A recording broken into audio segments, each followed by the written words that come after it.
What is up, everybody? I just want to welcome you to another episode of the Denial of the Day podcast. We're here with Chris, the claims manager. Chris, Uh, what's up, buddy? Not much. How you doing? Doing fantastic. How about you? I am doing fantastic as well. Oh, well, all right. We're both fantastic. What fantastic topic do we have for today for our fantastic viewers? Yeah, no, that's good. I was actually working on a claim. I thought this would be good to bring up. Okay. So, a lot of times when we're battling with these insurance companies, they'll send out experts, which could Right. be sometimes an engineer, Okay. and, send other experts as far as for weather, create a meteorologist report. There's all kind Sure. of experts that they'll All send sorts out. of experts. One of the things that I have been seeing that's actually been okay is what they will Recently. send out. Yep, which they will send out what's called a competitive bid, meaning that let's just say you're looking at some windows, Mhm. vinyl siding, whatever the case may be, and they look at the contractor's estimate that you submitted, and they're like, we want to get a second opinion by another general contractor. Oh, So that's basically what it is. You don't need to. Some people right off the bat are like, "Oh no, does that mean I have to use this person?" No, no, no. The yeah. insurance companies. Go That's ahead. no, that's what I was going to say. That's really important to distinguish that even if the insurance company sends out another general contractor to get Mhm. another estimate or bid or opinion, whatever it might be, any of those things plus anything else, you as the insured don't have to work with that person Mhm. unless it's very specifically written into your policy that that is required. Very few Yeah. policies have that, but go on, Chris. Yeah, very few do, and so far what I've been seeing, because all our great referral sources, general contractors that we work with, they're all extremely reasonable. There's no one that's Right. just like shooting these estimates that are 1 million for like a $300,000 you Yeah. know coverage policy. And so Right. um, basically everyone's kind of in line. Yeah, you're going to be off a little bit here and there, but what it does is that it keeps the claim moving. It gives you coverage on these items. A lot of times it's opened up.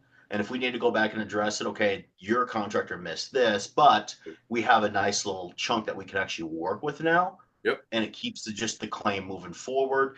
And basically, the insurance company, if they have any questions on it, from what I've seen, they'll go back to the contractor for the competitive bid, make sure everything's correct, and Right. then I just see them mostly just throwing in their estimate and then release undisputed funds, which is great.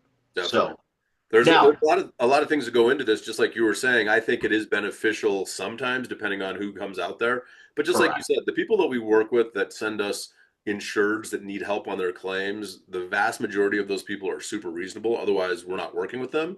But Mhm. the other thing to this as well is the insurance company has the right to inspect your property as many times as reasonably necessary, right? They can't come out every Mhm. single day and check the property and look at stuff. But if they come out twice across 3 months, it's pretty reasonable. And so we need to allow that to happen to meet the requirements of your duties after loss in the Mhm. policy. But like Chris just said, it can actually be beneficial even if the numbers don't line up. And yes, every contractor's pricing should be a little bit different because every contractor's business is a little bit different. So somebody might be here and somebody might be here, but it's very rare that somebody's up here and somebody's way down here unless the Mhm. insurance company got Chuck in a truck to come out and give an estimate because they don't want to pay the claim. We see that happening Chucking it too. truck. But just Yeah. like Chris was saying, is most of the times, like recently, for whatever reason, it's actually been pretty reasonable and it Pretty opens reasonable. coverage and it gets us Yeah. to push the claim forward and we can go back if we don't agree with the numbers. So, yeah, man, I think you're right. It's actually been pretty beneficial lately. Mhm. And keep in mind too, when you work with Bellator claims, we're actually at that meeting as well, that Yeah. inspection with that competitive bid, that general Yeah, contractor, absolutely. because Usually we want we're to going to point be everything there. out. Right. Yeah. Usually we're going to be there unless we know and trust the contractor that's going out there. We've been in the industry, like I've been in the industry going on 11 years, and Mhm. I know the most people that are reputable that work on large loss claims. There's very few of us at this level, and I know a lot of these IAs and staff adjusters that I trust because I've worked with them in the past. There's like 4 or 5 that I can think off the top of my head that I would say, you know what, man, I can't make it that day, but why don't you go ahead and get started, and then we can compare notes because I've already been at that property. So there's things that will happen and will vary depending on the claim situation. So just be aware of that. Chris, I'll give you the final word. No, I think this was a great one. Very, very informative and education Yeah, to all of our, insureds and everyone that we work with. It could, like I said, continue to keep sending us the business. We've got a very good reputation, and we're just going to go that extra mile, especially when it comes to these types of situations. right. Like Taylor said, it can sometimes be a good thing, and so far, it's been somewhat kind of a good thing. So, Yeah. hey, And this these could things be a kind different of go in conversation waves. next week, but hey, right Right. now, Right. yeah.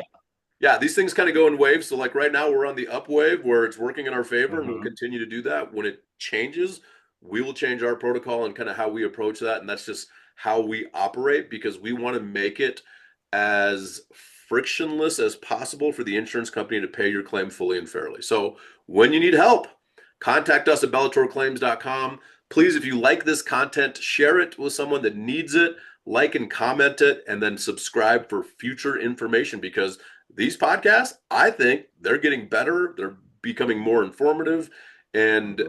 this is helpful for you as the contractor, but also for your insured. So please share the information. Visit us at bellatorclaims.com.